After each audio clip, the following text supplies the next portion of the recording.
नमस्कार। आज हम सीधे बात करेंगे Lal Bahadur Shastri National Academy of Administration यानी LBNSAA पर। वहाँ जो आईएएस अधिकारियों को ट्रेनिंग दी जाती है, उस पर गहराई से चर्चा करेंगे।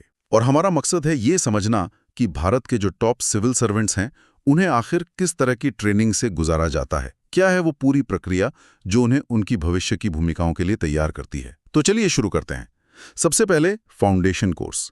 ये क्या होता है और ये इतना जरूरी क्यों माना जाता है? बिल्कुल, फाउंडेशन कोर्स या हम कह सकते हैं शुरुआती कोर्स LBNSA की ट्रेनिंग का पहला पड़ाव है। और शायद सबसे दिलचस्प बात यह है कि इसमें सिर्फ IAS वाले ही नहीं होते हैं। इसमें IPS मतलब पुलिस सेवा वाले, IFS यानी विदेश सेवा वाले और दूसरी सेंट्रल सर्विसेज के अफसर भी शामिल होते हैं। अच्छा, तो ये तो एक तरह की मिक्स ट्रेनिंग हुई शुरुआत में। हाँ बिल्कुल, और इसका जो मेन मकसद है वो है इन सभी सर्विसेज के बीच एक तालमेल बनाना, एक भाईचारा, जिसे अंग्रेजी में एस्प्री टू कॉर कहते हैं।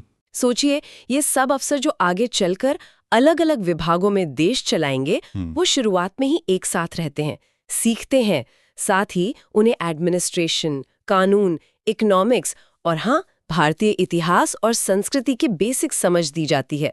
तो ये एक तरह से सबको एक कॉमन प्लेटफॉर्म और नजरिया देता है। समझ गया। तो ये सिर्फ IAS की तैयारी नहीं, बल्कि पूरे सिविल सर्विसेज की एक मजबूत नींव रखने जैसा है। ये तो वाकई बहुत महत्वपूर्ण लगता है, खासकर जब बाद में इन सबको मिलकर ही काम करना होता है। अच्छा, तो इस फाउंडेशन कोर्स के बाद क्या होता है?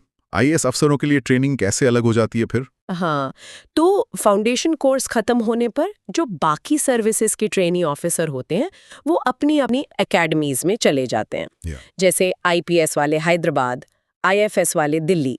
लेकिन जो IAS वाले होते हैं, वो LBSNA में ही रुकते हैं फेज 1 की ट्रेनिंग के लिए। अब यहाँ जो फोकस है वो पूरी तरह IAS की जिम्मेदारियों और उनके काम पर आ जाता है।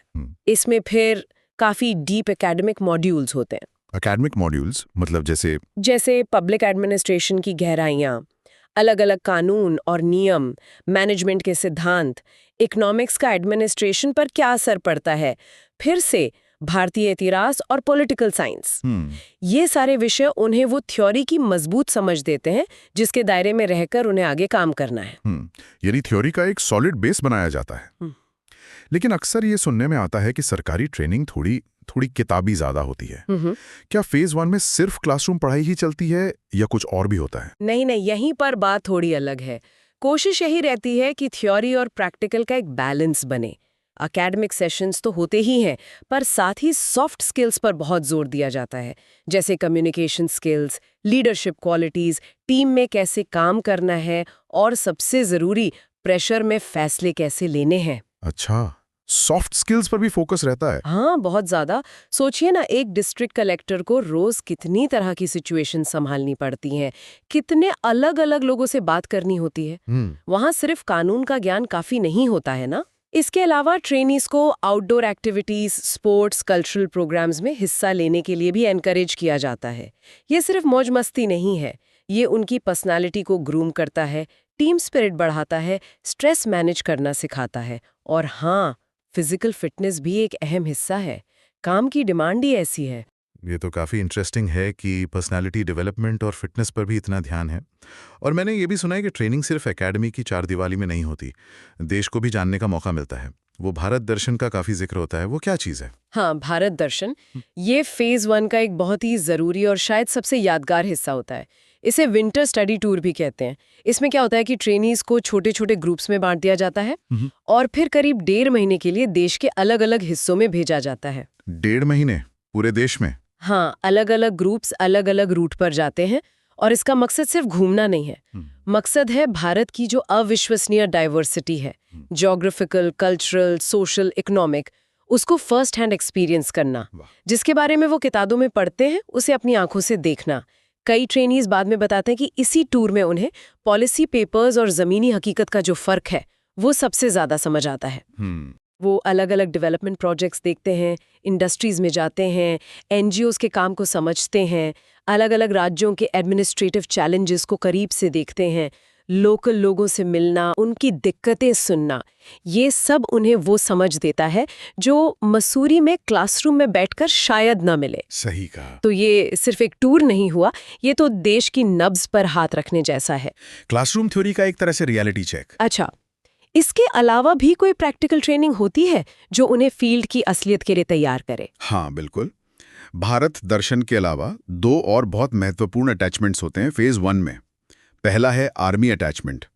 इसमें ट्रेनीज को कुछ हफ्तों के लिए इंडियन आर्मी की किसी यूनिट के साथ अटैच किया जाता है। आर्मी के साथ?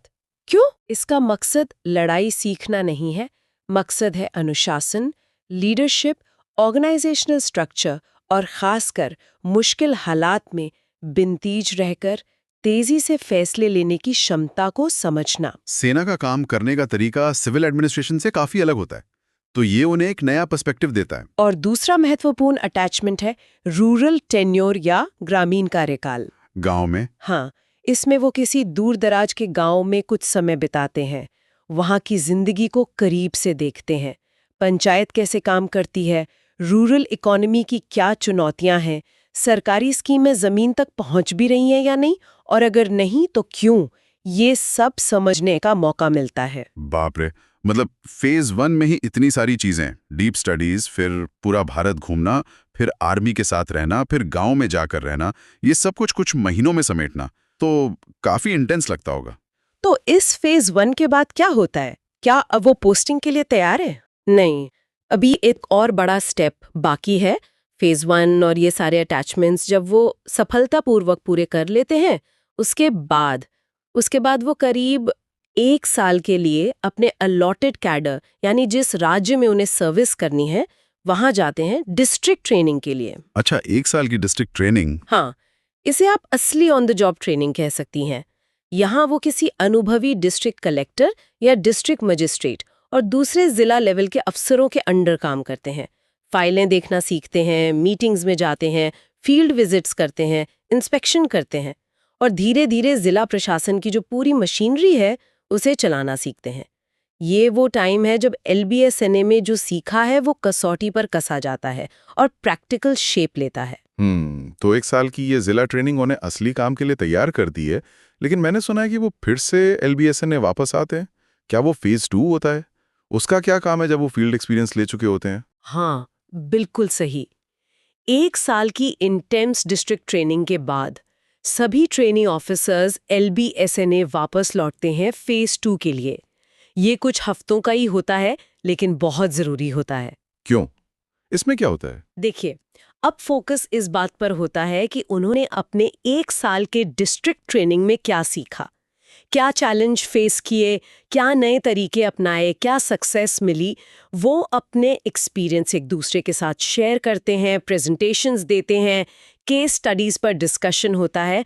यहाँ उन्हें अपने बैचमेट्स के अनुभवों से भी बहुत कुछ सीखने को मिलता है, क्योंकि हर किसी का जिला और अनुभव अलग-अलग होता है।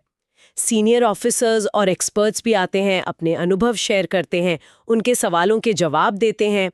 तो इस फेज 2 का मेन मकसद है उनके प्रैक्टिकल ज्ञान को और मजबूत करना, उनकी समझ को और शार्प करना और उन्हें इंडिपेंडेंटली कोई सब डिवीजन या डिपार्टमेंट संभालने के लिए पूरा कॉन्फिडेंस देना। तो अगर हम पूरी पिक्चर देखें तो ये एक बहुत ही कह सकते हैं सोची समझी मल्टी लेयर्ड प्रक्रिया है।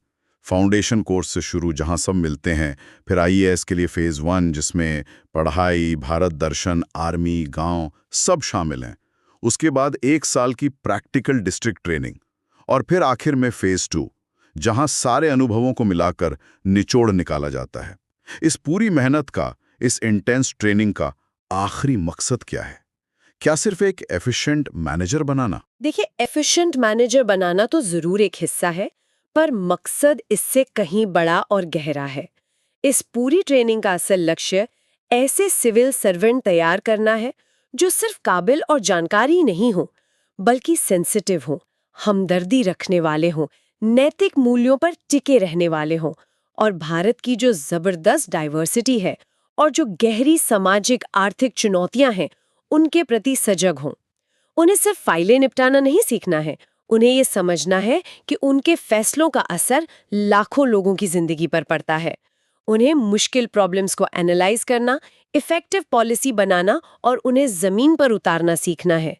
इसलिए ये सिर्फ एक जॉब की ट्रेनिंग नहीं है, ये असल में देश बनाने की प्रक्रिया में एक असरदार और जिम्मेदार भूमिका निभाने की तैयारी है। वाकई एलबीएसएनए की ट्रेनिंग सिर्फ अकादमिक ज्ञान तक ही सीमित नहीं है। ये तो कैरेक्टर बिल्डिंग, नजरिया बनाने और जमीनी हकीकत से जुड़ने की एक होलिस्टिक प्रक्रिया है। ये अकादमिक मेहनत, प्रैक्टिकल अनुभव और देश की नब्ज को समझने का एक अनूठा मिक्सचर लगता है, जो भारत के भविष्य के प्रशासकों को गढ़ता है। और यहीं से एक अहम सवाल भी खड़ा होता है, जिस पर शायद हमें और सोचना चाहिए। दुनिया भर में सिविल सर्वेंट्स को तैयार करने के अलग-अलग मॉडल्स हैं। उनकी तुलना में एलबीएसएनए का ये जो डिटेल्ड इंटीग्रेटेड मॉडल है, ये कितना असरदार है? और इससे भी बड़ा सवाल ये है कि भविष्य की जो चुनौतियां हमारे सामने आ रही हैं, जैसे टेक्नोलॉजी का बढ़ता असर, एआई, क्लाइमेट चेंज का संकट या बदलता हुआ सोशो इकोनॉमिक ताना-बाना, इन नई और जटिल चुनौतियों से निपटने के लिए ये ट्रेनिंग मॉडल हमारे अफसरों को कितना और कैसे तैयार कर पा रहा है? ये वो सवाल है जिन पर लगातार सोचने की और शायद वक्त के साथ इस मॉडल में जरूरी बदलाव लाने की जरूरत होगी।